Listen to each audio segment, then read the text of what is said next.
सलाम दोस्तों, आज पूरे भारत में पूरे हिंदुस्तान के अंदर 15 अगस्त का जश्न मनाया जा रहा है और आप सभी लोग 15 अगस्त का जश्न मना रहे हैं और मैं भी आप सभी को 15 अगस्त की ढेर सारी शुभकामनाएं देता हूं।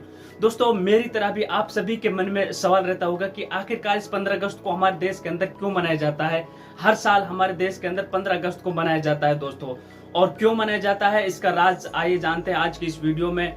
और 15 अगस्त की हिस्ट्री को भी जानते हैं, आखिरकार कितने सालों से इस 15 अगस्त को मनाया जा रहा है और क्यों मनाया जा रहा है। आइए जानते हैं आज की इस वीडियो में, और हमारी इस वीडियो के साथ आप एंड तक जरूर बने रहे दोस्तों।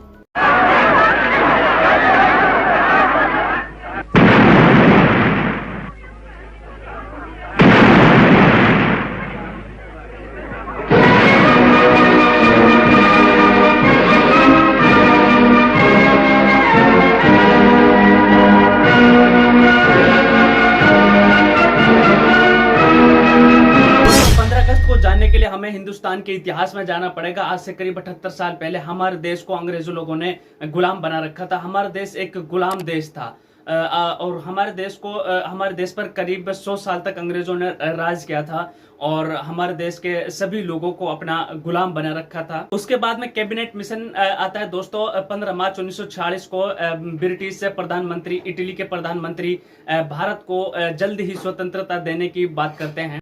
साथ यह भी कहा कि बहुसंख्यकों के अल्पसंख्यकों के निर्णय पर वीटो अधिकार नहीं लगाया जाएगा। यह पॉलिसी पहले की लीग को समर्थन करने से और पॉलिसी ये अलग थी। अंग्रेज भारत से पूरी तरह इंग्लैंड लौट जाना चाहते थे, लेकिन मार्च 1946 को भारत के अंदर कैबिनेट मिशन भेजा गया था। इसका लक्ष्य था भारत में एक राष्ट्रीय सरकार बनाना और भावी संविधान के लिए रास्ता तैयार करना। At New Delhi, the three-member cabinet mission begins its historic quest to find a solution to India's political deadlock. One of the largest press conferences in Indian newspaper history, with reporters from many countries present, was held as a preliminary to the talks. Lord Pethick Lawrence, in his opening remarks, underlined the principles which would guide them during the talks. And after the conference, Mr. Alexander chatted with newspapermen, while his colleagues, Sir Stafford Cripps and Lord Pethick Lawrence, edged their way to the door to escape the barrage of questions. Cabinet mission ने 24 मार्च जून 1946 तक भारत के सभी नेताओं से appeal की, और इस समय भारत के अंदर सबसे कठिन समस्या सांप्रदायिक नफरत फैल गई थी। सवाल यह था कि अल्पसंख्यकों की हितों की रक्षा कैसे की जाए, और मुस्लिम लीग ने एक तरफ हल निकाला कि पाकिस्तान की मांग को लेकर, लेकिन कैबिनेट मिशन ने पाकिस्तान की मांग को लेकर अस्वीकार करते हुए भारतीय गतिरोध को दूर करने के लिए तरह तरह की सिफारिशें सामने रखी थी। अब बात करते हैं दोस्तों कार्रवाई और उस वक्त हुए सांप्रदायिक दंगों के बारे में।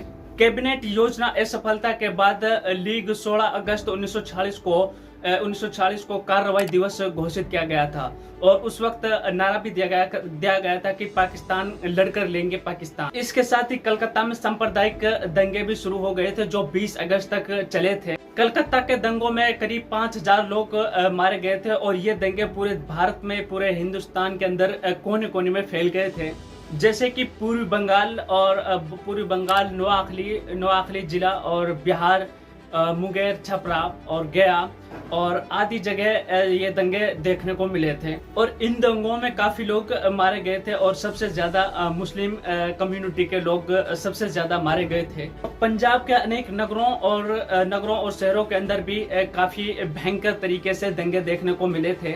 और मार्च 1947 के आते आते हमारे देश के अंदर 3000 लोग मारे गए थे उस दंगे में, और स्थिति ऐसी हो गई थी कि कानून की व्यवस्था चरमरा गई थी। पूरे देश के अंदर काफी भयंकर तरीके से उस वक्त हमारे देश के अंदर लड़ाई चल रही थी, और जिसे एक होम वार भी आप कह सकते हो दोस्तों। भारत में उस समय सांप्रदायिक दंगों को लेकर कोई हल नहीं निकल पा रहा था, और भयंकर तरीके से सांप्रदायिक दंगे हमारे देश के अंदर उस वक्त फैले जा रहे थे। उधर 20 फरवरी 1947 को इटली के प्रधानमंत्री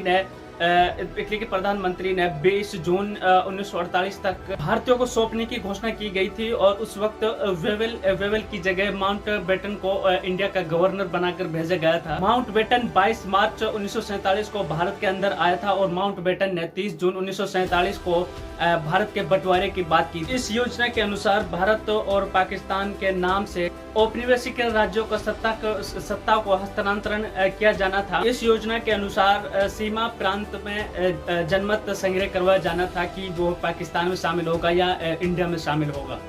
आसाम में सिलहट जिले में भी जन संग्रम करवाया जाना था। पंजाब और बंगाल की विधानसभाओं को 2 भागों में बांटा गया था। एक भाग में मुस्लिम समुदाय के प्रदेशों के प्रतिनिधि लोगों को रखा गया था और बाकी दूसरे में इन्हें ये कंफर्म करना था कि इन दोनों प्रांतों का बंटवारा हो या ना हो, लेकिन हिंदू समुदाय के लोगों ने यह सोचा कि हमारा दोनों का बंटवारा हो जाए। पूर्वी बंगाल और पश्चिमी पंजाब ने पाकिस्तान और पश्चिमी बंगाल और पूर्वी पंजाब ने भारत में विलय होने का दावा किया और दोनों देशों के बीच समय सीमा रेखा रेड क्लिप को लगाया गया था। जुलाई 1947 में ब्रिटिश सरकार ने भारत की संसद के अंदर स्वतंत्रता बिल अधिनियम पास किया था। इसके अनुसार 14 अगस्त 1947 को पाकिस्तान का निर्माण हुआ था और 15 अगस्त 1947 को भारत को स्वतंत्रता मिली थी। और सबसे पहले पंडित जवाहरलाल नेहरू ने दिल्ली के लाल किले पर सबसे पहले झंडा फहराया था 15 अगस्त 1947 को। और उसी वक्त से हमारे देश के अंदर हर साल 15 अगस्त को जश्न मनाया जाता है।